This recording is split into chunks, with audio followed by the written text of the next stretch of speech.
हर हर महादेव। आप सभी भाई और बहनों को आज हमारे अध्याय शिव पुराण में हम जानेंगे साध्य साधन आदि विचार तथा श्रवण कीर्तन और मनन, इन तीन साधनों की श्रेष्ठता का प्रतिपादन। तो आप सभी लोग आज अध्याय 6 का प्रतिपादन जानेंगे। इसमें व्यास जी की कहानी और सूत जी के वचन हैं। तो आप सभी लोग समझिएगा और शिव पुराण का आनंद लीजिएगा। अगर वीडियो अच्छा लगे तो लाइक और सब्सक्राइब करिएगा। हर हर महादेव, राधे राधे, हर हर महादेव, जय श्री। आप सभी यूट्यूब फैमिली को मेरी तरफ से राधे राधे, हर हर महादेव, राधे राधे। व्यास जी कहते हैं सूत जी का यह वचन सुनकर वे सब महर्षि बोले, अब आप हमें वेदांत सार सर्वस्वरूप अद्भुत शिव पुराण की कथा सुनाइए। सूत जी ने कहा, आप सब महर्षिगण रोग शोक से रहित कल्याणमय भगवान शिव का स्मरण करके पुराण प्रवर शिव पुराण की जो वेद के सार तत्व से प्रकट हुआ है कथा सुनिए। शिव पुराण में भक्ति, ज्ञान और वैराग्य, इन तीनों का प्रतिपूर्वक ज्ञान किया गया है और वेदांत वेद समद्वस्तु का विशेष रूप से वर्णन है। इस वर्तमान कल्प में जब दृष्टि कर्म आरंभ हुआ था, उन दिनों 6 कुलों के महर्षि पर वाद विवाद करते हुए कहने लगे, अमुक वस्तु सबसे उत्कृष्ट है और अमुक नहीं है। उनके इस विवेदन अत्यंत महान रूप धारण कर लिया। जब वे सब के सब अपनी शंका के समाधान के लिए सृष्टिकर्ता अविनाशी ब्रह्मा जी के पास गए और हाथ जोड़कर विनय भरी वाणी से बोले, प्रभु आप संपूर्ण जगत को धारण पोषण करने वाले तथा समस्त कारणों के भी कारण हैं। हम यह जानना चाहते हैं कि संपूर्ण तत्वों से परे परम्पर पुराण पुरुष कौन है। ब्रह्मा जी ने कहा, जहाँ से मन सहित वाणी है उन्हें ना पाकर लौट आती है तथा जिनसे ब्रह्मा विष्णु रुद्र और इंद्र आदि से युक्त यह संपूर्ण जगत समस्त भूतों एवं इंद्रियों के साथ पहले प्रकट हुआ है, वे ही ये देव महादेव सर्वज्ञ एवं संपूर्ण जगत के स्वामी हैं।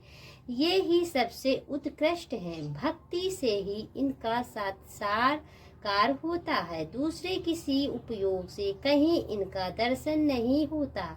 रुद्र हरि हर तथा अन्य देवेश्वर सदा उत्तम भक्ति भाव से उनका दर्शन करना चाहते हैं। भगवान शिव में भक्ति उन्हें से मनुष्य संसार बंधन से मुक्त हो जाता है। देवता के कृपा प्रसाद से उनमें भक्ति होती है। हर हर महादेव, जय भोले बाबा।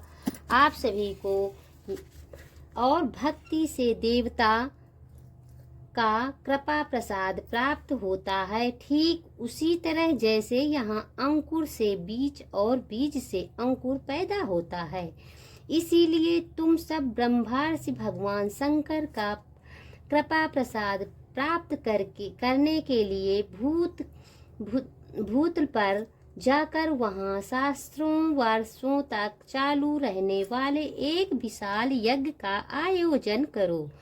इन यज्ञपति भगवान शिव की ही कृपा से वेदवक्त विद्या के सारभूत साध्य साधन का ज्ञान होता है। शिव पाद की प्राप्ति ही साध्य है, सेवा ही साधन है तथा उनके प्रसाद से ही नित्य नैमित्तिक आदि फलों की औरों से ही निष्प्रस होता है, वही साधक है।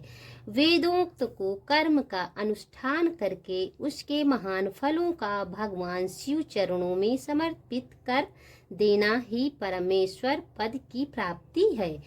वह सालों जिसके आदि कर्म से प्राप्त होने वाली मुक्ति है, उन पुरुषों की भक्ति के अनुसार उन सबको उत्कृष्ट फल की प्राप्ति होती है। उस भक्ति के साधन उनके प्रकार के जिनका साक्षात महेश्वर ने ही प्रतिपादन किया है। उससे सारभूत साधन को संक्षिप्त करने मैं बता रहा हूँ। कान से भगवान के नाम गुण कीर्तन तथा मन ही द्वारा उनका मनन, इस तीनों को महान साधन कहा गया है। तात्पर्य यह है कि महेश्वर का श्रवण कीर्तन और मनन करना चाहिए। यह श्रुति का वाक्य हम सबके लिए प्रमाणभूत है। इसी साधन से संपूर्ण मनोरथों की सिद्धि में हुए अपलोक परम साध्य को प्राप्त हो लोग प्रत्यक्ष वस्तुओं को आंख से देखकर उसमें प्रवृत्त होते हैं, परंतु जिस वस्तु का कहीं भी प्रत्यक्ष दर्शन नहीं होता है, उसे श्रवणोद्रिया द्वारा जान सुनकर मनुष्य उसकी प्राप्ति के लिए चेष्टा करता है। अतः पहला साधन श्रवण ही है। उसके द्वारा गुरु के मुख से तत्वों का सुनकर श्रेष्ठ बुद्धि वाला विद्वान पुरुष अन्य साधन कीर्तन एवं मनन की सिद्धि करें। क्रमशः मनन पर्यंत इस साधन की अच्छी तरह साधना कर लेने पर उनके द्वारा सालोक आदि क्रम से धीरे धीरे भगवान शिव का संयोग प्राप्त होता है। जय भोले बाबा, हर हर महादेव।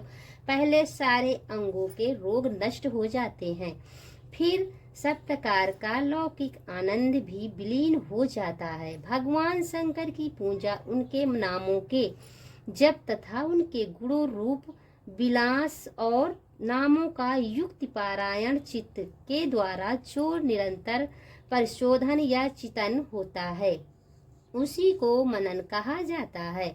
वह महेश्वर की कृपा दृष्टि से उपलब्ध होता है। उसे समस्त श्रेष्ठ साधनों में प्रधान या प्रमुख कहा गया है।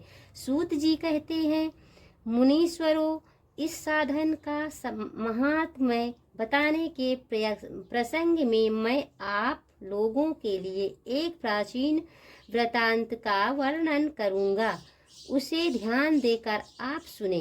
पहले की बात है, पराशर मुनि के पुत्र मेरे गुरु व्यासदेव जी सरस्वती नदी के सुंदर तट पर तपस्या कर रहे थे। एक दिन सूर्यतुल्य तेजस्वी विमान में यात्रा करते हुए भगवान संत कुमार अकस्मात वहां जा पहुँचे। उन्होंने मेरे गुरु को वहां देखा। वे ध्यान में मगन थे। उससे जगने पर उन्होंने ब्रह्मपुत्र सत कुमार जी को अपने सामने उपस्थित देखा। देखकर वे बड़े वेग से उठे और उनके चरणों में प्रणाम करके मुनि उन्हें अर्घ्य दिया और देवताओं को बैठने योग्य आसन भी अर्पित किया। तब प्रसन्न हुए भगवान सत्य कुमार विनीत भाव से खड़े हुए व्यास जी गंभीर वाणी से बोले, मुनि, तुम सत्य वस्तुओं का चिंतन करो। वह सत्य पदार्थ भगवान शिव ही है जो तुम्हारे साक्षात्कार के विषय होंगे। भगवान शंकर का श्रवण कीर्तन मनन, ये तीन बेहतर साधन कहे गए हैं। ये तीनों ही वेद समस्त हैं। पूर्व काल में मैं तो दूसरे साधनों के संभ्रम में पढ़कर घूमता घुमाता मंदराचल पर जा पहुंचा और वहां तपस्या करने लगा। तदंतर महेश्वर शिव की आज्ञा से भगवान नंदीकेश्वर वहां आए। उनकी मुझ पर बड़ी दया थी। वे सबकी साक्षी तथा शिव गुणों के स्वामी भगवान नंदीकेश्वर मुझे स्नेह पूर्वक मुक्ति उत्तम साधन बताते हुए बोले, भगवान शंकर का श्रवण कीर्तन और मनन, ये तीनों साधन वेद समस्त और मुक्ति साक्षात कारण है। यह बात स्वयं भगवान शिव ने मुझसे वही कही। यथा है ब्राह्मण, तुम श्रवण आदि तीनों साधनों की ही अनुष्ठान करो।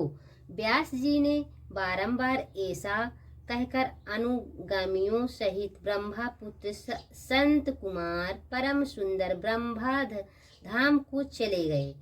इस प्रकार पूर्व काल में इसे उत्तम वृतांत का मैंने संक्षेप से वर्णन किया है। ऋषि बोले, सूत जी, श्रवण आदि तीन साधनों के अपने मुक्ति उपाय बताया कि किंतु जो श्रवण आदि तीनों साधनों में समर्थ हो वह मनुष्य किस उपाय का अवलंबन करके मुक्त हो सकता है, किस साधुभूत कर्म के द्वारा बिना अत्यंत के ही मोक्ष मिल सकता है। जय हर हर महादेव। मैं यहीं से कथा को समाप्त करती हूँ। अगर वीडियो समझ में आए तो आप मेरी वीडियो को लाइक और सब्सक्राइब करें प्लीज। धन्यवाद। हर हर महादेव। जय भोले बाबा। हर हर महादेव। आप सभी को भोले बाबा की शक्ति प्राप्त हो।